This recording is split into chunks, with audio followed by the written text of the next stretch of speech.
Assalamualaikum warahmatullahi wabarakatuh. Salam sejahtera bagi kita semua. Perkenalkan, kami dari kelompok 5, program studi D4 Teknik Elektro tahun 2022, kelas 2, Fakultas Teknik Universitas Negeri Makassar. Hari ini kami akan membawakan materi mengenai super capacitive sensor. Sebelum masuk ke materinya, izinkan saya untuk memperkenalkan teman-teman saya terlebih dahulu. Yang pertama adalah saya sendiri, yaitu Alvina Nur Asisa. Yang kedua ada Fiora Hairunisa. Yang ketiga ada Muhammad Ridho Akbar. Yang keempat ada Arfan. Yang kelima ada Muhammad Karensaki. Yang keenam ada Muhammad Putra Ramadan. Yang ketujuh ada Fajar. Yang kedelapan adalah Rafael Nugroho Saramang. Dan yang terakhir adalah Asbal Muhammad. Baik, untuk materi pertama akan dijelaskan oleh saya sendiri, yaitu definisi dari sensor kapasitif. Sensor proximity kapasitif yang sering disingkat penyebutannya dengan sensor kapasitif adalah komponen dari golongan sensor yang dapat digunakan untuk mendeteksi keberadaan suatu objek tanpa memerlukan kontak fisik. Alat ini difungsikan sebagai saklar otomatis yang kondisi on dan off-nya dipengaruhi oleh ada dan tidaknya objek yang terdeteksi. Sensor kapasitif ini dapat mendeteksi berbagai jenis objek, baik itu metal maupun non-metal. Sensor ini mendeteksi konstanta dielektrik superior dari suatu objek secara sederhana. Jadi, ini memungkinkan untuk pendeteksian material yang dalam wadah bukan logam karena konstanta dielektrik cairan jauh lebih tinggi dibandingkan dengan wadah dan memberikan kemampuan sensor untuk mengamati seluruh wadah dan mendeteksi cairan. Ada 4 komponen utama yang menyusun sensor kapasitif. Yang pertama adalah probe kapasitif yang berfungsi untuk memancarkan medan listrik. Yang kedua ada osilator yang dimana akan memancarkan sinar dari probe. Yang ketiga adalah detektor level sinyal yang dimana bagian ini berfungsi untuk mendeteksi perubahan sinyal osilator yang kemudian dikeluarkan sebagai output. Dan yang terakhir adalah potensiometer, yaitu sebagai pengatur dari tingkat sensitivitas dari sensor kapasitif. Baik, untuk materi selanjutnya akan dijelaskan oleh rekan saya. Saya akan melanjutkan materi yang dibawakan oleh teman saya sebelumnya. Sifat sensor kapasitif yang dimanfaatkan dalam pengukuran terdiri dari tiga. Yang pertama, jika luas permukaan dan dielektrika dalam dijaga konstan, maka perubahan nilai kapasitansi ditentukan oleh jarak antara kedua lempeng logam. Yang kedua, jika luas permukaan dan jarak kedua lempeng logam dijaga konstan dan volume dielektrikum dapat dipengaruhi, maka perubahan kapasitansi ditentukan oleh volume atau ketinggian cairan elektrolit yang diberikan. Dan yang ketiga, jika jarak dan dielektrikum dijaga konstan, maka perubahan kapasitansi ditentukan oleh luas permukaan kedua lempeng logam yang saling berdekatan. Materi selanjutnya akan disampaikan oleh teman saya sekali. Assalamualaikum warahmatullahi wabarakatuh. Perkenalkan, nama saya Muhammad Ridho Akbar dari kelas 02 D4 Teknik Elektro. Di sini saya akan melanjutkan materi yang telah dibawakan oleh teman-teman saya sebelumnya mengenai super capacitive sensor. Materi yang akan saya bawakan pada kesempatan kali ini yaitu adalah konsep dari sensor kapasitif. Konstruksi sensor kapasitif yang digunakan berupa dua buah lempeng logam yang diletakkan sejajar dan saling berhadapan. Jika diberi beda tegangan antara kedua lempeng logam tersebut, maka akan timbul kapasitansi antara kedua logam tersebut. Nilai kapasitansi yang ditimbulkan berbanding lurus dengan luas permukaan lempeng logam, berbanding terbalik dengan jarak antara kedua lempeng, dan berbanding lurus dengan sat antara kedua lempeng tersebut, atau biasa dikatakan dengan dielektrika, seperti yang ditunjukkan oleh persamaan berikut. Assalamualaikum warahmatullahi wabarakatuh. Perkenalkan, nama saya Asbal Muhammad dari kelompok 6 kelas 02. Saya akan melanjutkan presentasi yang dibawakan oleh teman saya, Ridho. Sambungan materinya yaitu C sama dengan epsilon 0 kali epsilon R kali A per D. Keterangannya yaitu epsilon 0 sama dengan permitivitas ruang hampa dalam kurung 8,5 kali 10 kurang 2 F per M. epsilon R sama dengan permitivitas relatif dalam kurung udara sama dengan 1, A. luas plat atau lempeng dalam M2, D. jarak antara plat atau lempeng dalam satuan. Sekian presentasi saya. Assalamualaikum warahmatullahi wabarakatuh.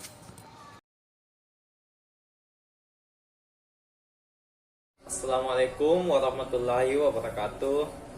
Perkenalkan, nama saya Arfan.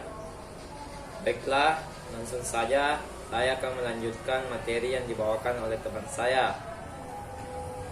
Materinya adalah super capacitive sensor atau super capacitive sensor, juga biasa dikenal sebagai intronic sensor. Sensor intronic memiliki sensitivitas yang jauh lebih tinggi dibandingkan dengan sensor kapasitif konvensional. Sensitivitas yang lebih tinggi berasal dari ketergantungan sensitive response superkapasitor pada bidang kontak atau elektrolit yang dapat diformasi dan sepasang elektroda. Sensor intronik berbasis pada mekanisme penginderaan antarmuka intronik. Antarmuka intronik biasanya ada pada antarmuka skala nano antara elektroda dan elektrolit. Elektroda membentuk ion elektronik berhubungan dengan gel ionik. Baiklah, terima kasih. Materi selanjutnya akan dilanjutkan oleh teman saya. Baiklah, saya akan melanjutkan materi dari Arfan, yaitu super capacitive sensor. Elektron pada elektroda dan ion counter dari film iontronik menumpuk dan menarik satu sama lain pada jarak nanoskopik, mengarah ke kapasitansi unit area yang sangat tinggi. Dibandingkan dengan sensor kapasitif pelat paralel tradisional, sensor iontronik memiliki luas permukaan yang lebih tinggi dan kapasitansi listriknya itu 1000 kali lebih besar, dan sifat yang baik tentu sangat cocok untuk sensor elektromekanis yang dapat dikenakan. Selain itu, mekanisme khusus ini memungkinkan sensor iontronik kebal terhadap suara kapasitif lingkungan atau tubuh. Sejauh ini gel ion dan cairan ionik adalah bahan yang paling populer.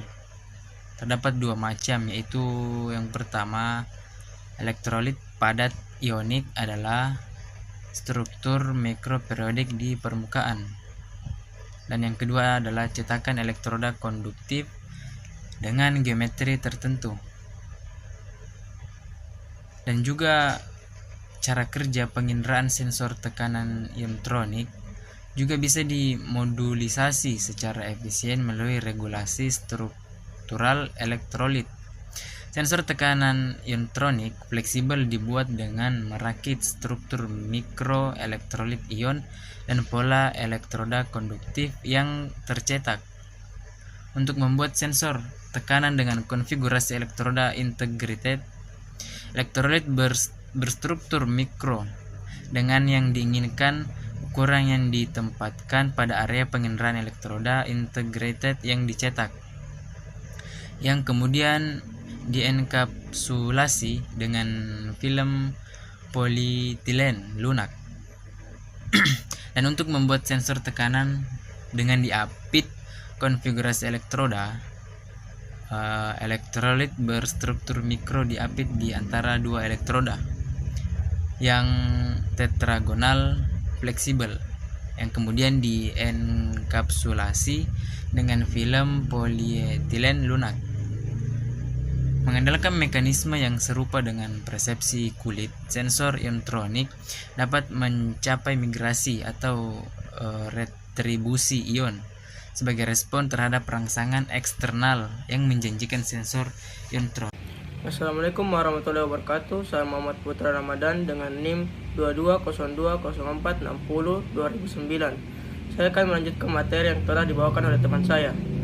Super capacitive sensor. Super capacitive sensor atau super capacitive sensor juga bisa dikenal sebagai ionotronic sensor. Sensor ionotronik memiliki sensitivitas yang jauh lebih tinggi dibandingkan dengan sensor kapasitif konvensional. Sensitivitas yang tinggi berasal dari ketergantungan sensitif respon superkapasitor pada bidang kontak antara elektrolit yang dapat dideformasi dan sepasang elektroda. Sensor ionotronik berbasis pada mekanisme penginderaan antarmuka ionotronik. Antarmuka ionotronik biasanya ada pada antarmuka skala nano antara elektroda dan elektrolit. Elektroda membentuk ion elektronik berhubungan dengan gel ionik. Elektron pada elektroda dan ion counter dari film ionotronik menumpuk dan menarik satu sama lain pada jarak nanoskopik, mengaruh ke kapasitansi unit area yang sangat tinggi dibandingkan dengan sensor kapasitif pelat paralel tradisional. Sensor ionotronik memiliki luas permukaan yang lebih tinggi dan kapasitansi listriknya 1000 kali lebih besar. Sifat yang sangat baik ini untuk sensor elektromekanis yang dapat dikenakan. Selain itu, mekanis khusus ini memungkinkan sensor ionotronik kebal terhadap suara kapasitif lingkungan atau tubuh. Sejauh ini, gel ion dan cairan ionik adalah bahan yang paling populer untuk sensor ionotronik. Sensor tekanan ionotronik utamanya terdiri dari dua bagian, yaitu 1. Elektrolit pada ionik dengan struktur mikroperiodik di permukaan. 2. Cetakan elektroda konduktif dengan geometri tertentu.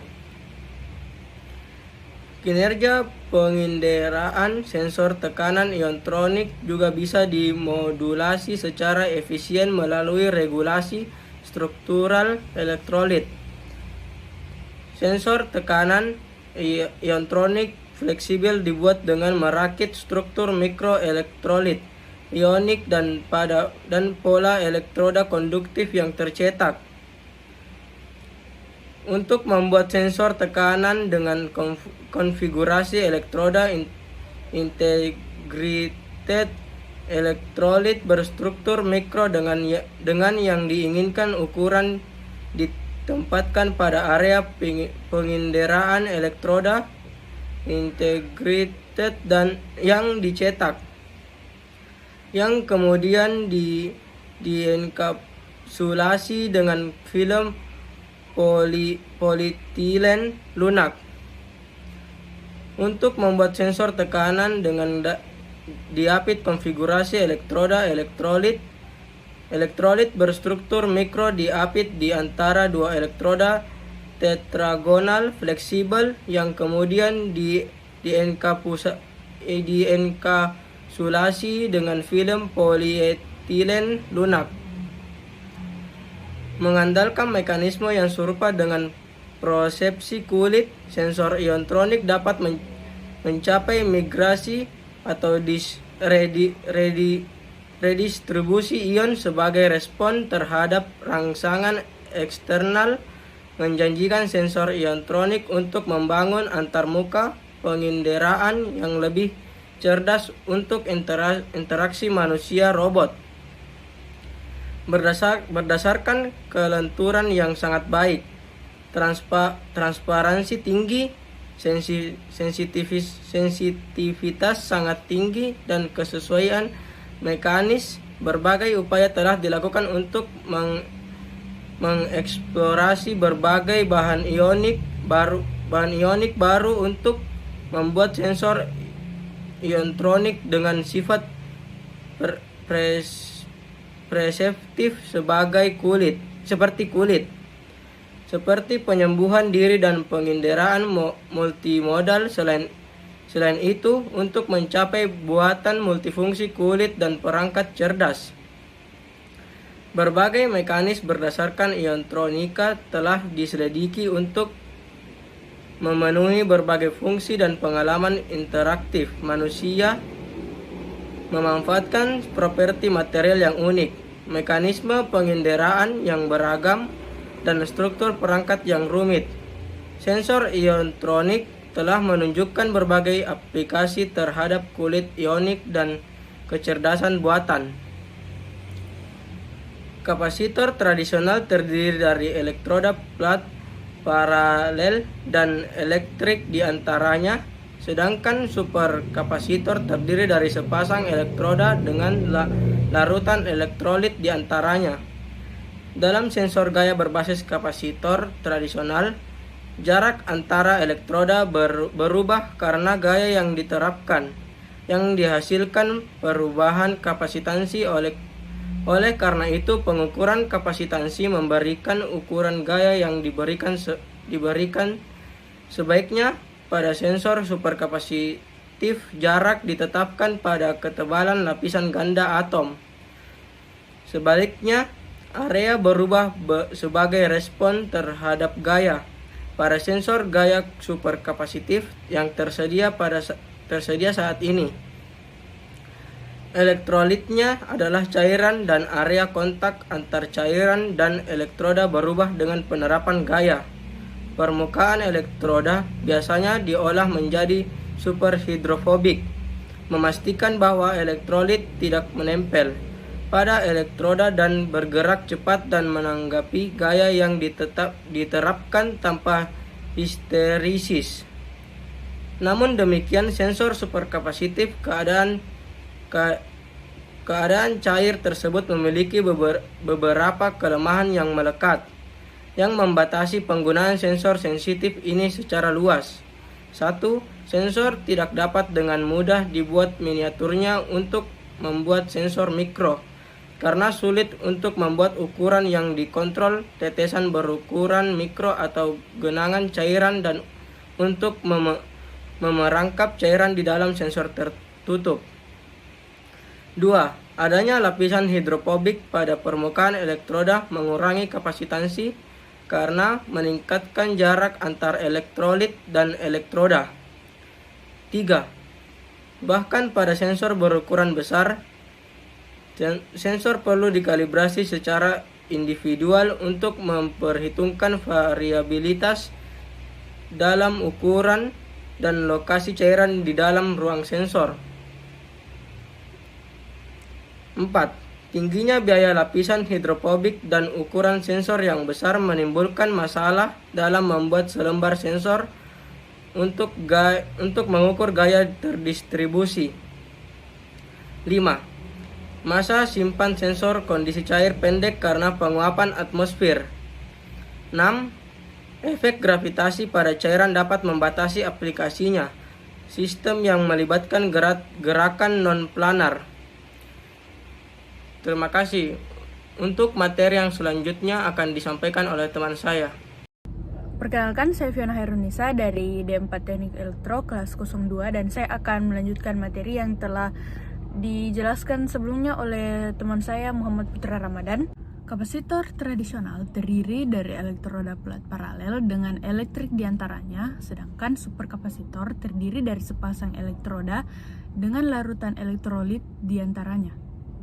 Dalam sensor gaya berbasis kapasitor tradisional, jarak antara elektroda berubah karena gaya yang diterapkan, yang menghasilkan perubahan kapasitansi.